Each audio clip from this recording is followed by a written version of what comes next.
everyone, and welcome back to my channel. My name is Bree Buonomo. Hi if you're new here, or hey if you've been here before. And today I'm gonna bring you a September wrap-up.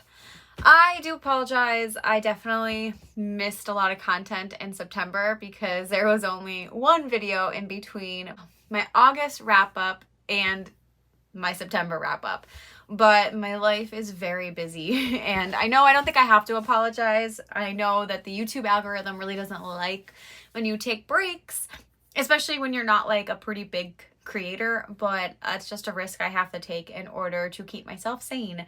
So we are here today, and I don't have a ton of updates, so this is going to be just a brief check-in video, and mostly just to say I'm alive. I can still make videos every now and then, and I'm hoping that once this semester wraps up, I will actually be able to be a little bit more consistent with writing. So without further ado, let's just jump into the books I read, the things I wrote, and some personal life tidbits. So first we're going to talk about the books that I read in the month of September, and I completed 2 books. Both are by V.E. Schwab, and they are The Near Witch, as well as the prequel novella, The Ashborne Boy. So The Near Witch is V.E. Schwab's debut novel, and it takes heavy emphasis from classic fairy tales and reminds me a lot of Naomi Novik's Uprooted or Spinning Silver books, both which have like this very deep-rooted love of fairy tales and old fantasy stories and kind of spin them into something new. The Near Witch follows a girl who lives in the town of Near. In her whole life, everyone knows each other, everything is the same. But one day a boy shows up and no one knows who he is, and obviously everyone is very skeptical of him, especially when children start going missing from the town. They automatically think it's this new boy, and they go on a witch hunt to try to either kill him or get him to confess to a crime that he's saying he didn't do. So this book follows Lexi as she is trying to uncover the truth and whether or not the new boy is actually the villain of the story or if there's something larger at play.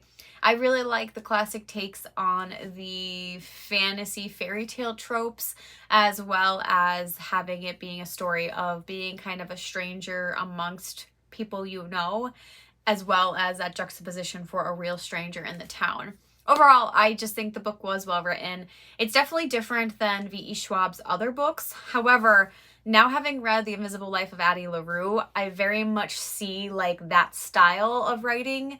Like that's where she started, and then Addie LaRue was kind of like coming back to her roots with the books. So if you like The Invisible Life of Addie LaRue, I definitely think you should check out The Near Witch. It's definitely much different than like her young adult Monsters of Verity series or the Darker Shade of Magic series. So if you didn't like those, maybe check out one of the other 2 books that I just mentioned. The Ashborne Boy is the prequel novella that I mentioned. She wrote it as kind of like a gift for, I think it was the 10-year anniversary of The Near Witch, and it pretty much is the prequel of the boy in the story. So I would definitely recommend reading The Near Witch first and then reading The Ashborne Boy, because I think you get a better sense of mystery about him. If you read the prequel first, I think that would take out a huge component of the main story. Overall, like I really liked both of them. I think they were well written, and I think V.E. Schwab definitely deserves all the accolades she's getting now in life, because I know debuts don't always go well, and this debut for her didn't actually go well, and I think it was one of those times where an author looked at their first book and thought that this might be the end of it all, and now she's like extremely successful and deserving of it. So overall, this is just my little appreciation to V.E. Schwab. She's definitely one of my like author inspirations for myself, so every time I read a book from her, I gush over it. So yeah, okay, I'm gonna stop and move on. So other than those 2 books, that's all I read. I have continued reading books. So for school, I am reading The Schopenhauer Cure by, I think it's Irvin Yalom. It is a fiction book, but based on of real people. Like Schopenhauer was a real person, and it's also based on group therapy dynamics that was made from Yalom. Like Yalom, I think, is contributed as the father of group therapy. So it's definitely taken like real life thoughts and theories and experiences and put into this book, but the book itself is fiction. And I'm actually really enjoying it. My favorite parts of the book are actually the group therapy scenes. Maybe it's because I am a therapist, but I just feel like the dynamics in those scenes for a novel work really well, but also as like a learning experience for a therapist or counselor. So I am actually really enjoying that book. I also mentioned that I am listening to The Lost Art of Listening, which is a book that talks about like how to be a better listener and improve your communication skills, which is also a book that anyone could read. It's not a textbook, it's a regular book, and there's an audiobook for the second edition. The third edition came out I think last year, and it has more of a social media piece to it. I think there's like extra sections in it. So yeah, I honestly am actually learning quite a bit, and for my own personal life, it's a really good book. And I think if anyone is struggling in any kind of relationships, whether it's relationships with your family or your partner or your children, I just think like this is a good book, that it's one of those books where I think I can recommend to almost everyone because there's a lot of valuable information in it, and it doesn't have like a judgmental tone. It's also giving you tangible ways to fix problems within relationships by listening and improving your listening skills, rather than being like, you just gotta do it. I know like self-help category books and psychology books don't always land with everyone, but I think this is a good one. So even though I'm not finished with those at this point, I am reading both of them and enjoying them for the most part. I am also reading my cozy mystery, which is The Witching Place: Murder by Manuscript by Sophie Love.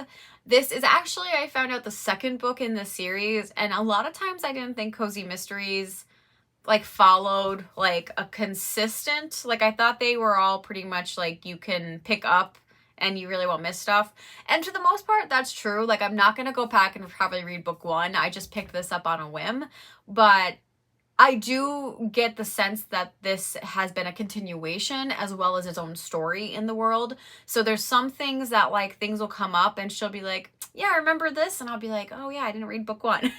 So it's definitely kind of funny that I'm reading book two and I didn't realize it. But overall, I don't think it matters too much. And I am really enjoying it. It is super cute. And I think there's like a supernatural element, which I'm really excited for. And that's really what I want. So I am going on a plane ride coming up, and I think I will be able to finish it on that plane ride. Overall, that's all the books that I have read or are still reading. I do have two that I'm hoping to get to in the month of October. One is a pretty hefty book. The other one I think I can read through on a plane. You know, if you get me, I'm probably bringing on a plane with me. And I'm hoping to read both of them this month, but the one is huge, and with my schedule, I don't know if I'm actually going to be able to do it, but we'll see. And moving on to the things I wrote in the month of September.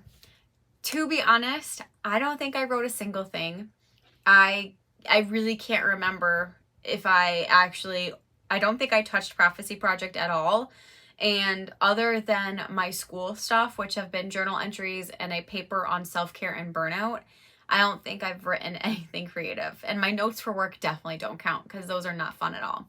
So yeah, that was kind of a pitfall for me. I did want to do something, but I just really did not expect how much 3 classes was going to take out of me. And I'm not complaining by any means, because going back to college is definitely a gift that I have and I can do it. But it was just, I think I was joking in the beginning that I'm like, oh, yep, taking 3 classes. Like, I'm just gonna like kill myself for the next 3 months. But I'm not killing myself. I did not realize how intense it was going to make me feel and like how tired I was going to be. So I definitely underestimated that a little bit, but we're halfway through. We're almost at midterms. So we're making it. We're surviving, guys. And that leads me right into the personal tidbits. I got nothing. If you watched my August wrap up, then you know that school started, and I finished my first full month of school now, where the month of September is out. So I've been in school for 5 weeks, and no more, 7 weeks. I'm in school for 7 weeks now, going on 8. And I wrote a paper, a pretty hefty paper on self-care and burnout. It was actually really easy. It was just time consuming. I've been doing my weekly classes and my field assignments, and I'm just chugging along. I mean, they're not really that hard for me. I've always found school very easy. I've always been a good student and a natural student. And also I feel like being a counselor comes very natural to me. So I am not having any difficulties to my knowledge. I got 100 on my self-care burnout paper, and I've been getting 100 on any other assignment so far. So maybe if I can get a 4.0 with 3 classes and like little sleep and sanity, you know what? We're going to take it. We're just going to call it a day and be like, you know what? Let's do it. But that's what I'm going to aim for. But I'm not going to be mad if for whatever reason I don't get it, because that's a pretty hefty like goal to achieve, I think. So anywho, school aside, I'm trying to think like what I actually did in the month of September. I went to a sunflower festival with my friend Rachel. We picked some sunflowers, we got some apples, we just had a good day out. I also went to the Renaissance Fair with my husband, my brother-in-law, and his girlfriend. We enjoyed that very much, and I was kind of like a casual fairy queen. I think in my head that's what I was trying to be. But it was a good time. I did get weirdly, I think when I drink and I'm in the sun anymore, my old age, it just doesn't go well for me. So like I had one drink at the Ren Fair and I was kind of like just tired and out of it for the rest of the day. Like I had fun, but I was so tired. And then we went and got food, and we went to a TJ Maxx and bought stuff, and then like that. It was just a good day overall.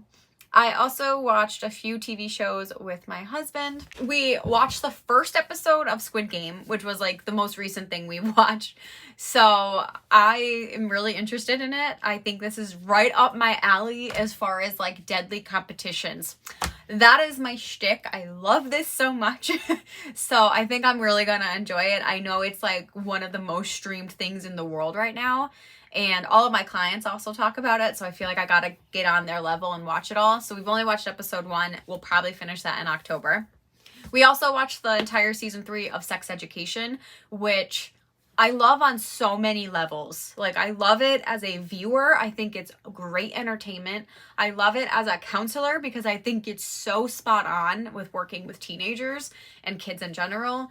And I just really love the discussions that are brought forward in that show because they're just so on point. Like it's just so well done.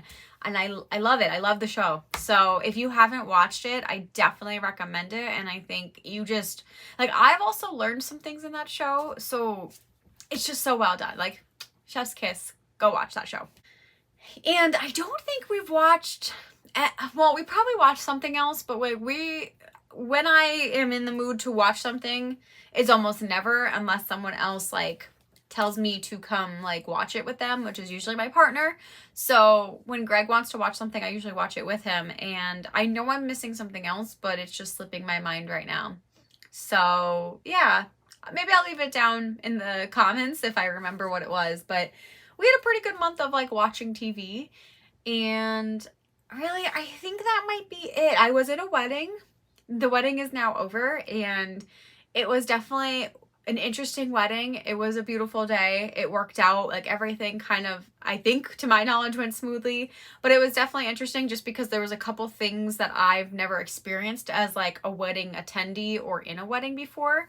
That it was just new to me. And not that it was a bad thing, it was just new. So it was definitely like, it was an early wedding, for example. Like the wedding was actually at 1 o'clock in the afternoon. I've only attended night weddings before on Saturday nights. So it was just very like, it was a very different kind of wedding and it was nice. It was very like quick and easy. And then we had a bonfire like later that night and hung out with friends, and that was really nice. But yeah, I think that was my September. I think I'm ranting now, and yeah, that's all I got. So I will just say this, you know, again, as always, thank you so much for watching. I am more active on Instagram. So if you're not following me already, please do. My handle is bree.b.writes. I will link it down below always. It's always in my description boxes. And I definitely post like updates both in photo captions and as well as my Instagram stories. So if you ever want to know what I'm doing, that's probably the place you're going to find out if I don't post videos. And yeah, that's it. So let me know how your September went. If you wrote some things or watched anything or, you know, read or just kind of like fell off the wagon, and that's okay too, let me know down below. And until next time, I'll see you then.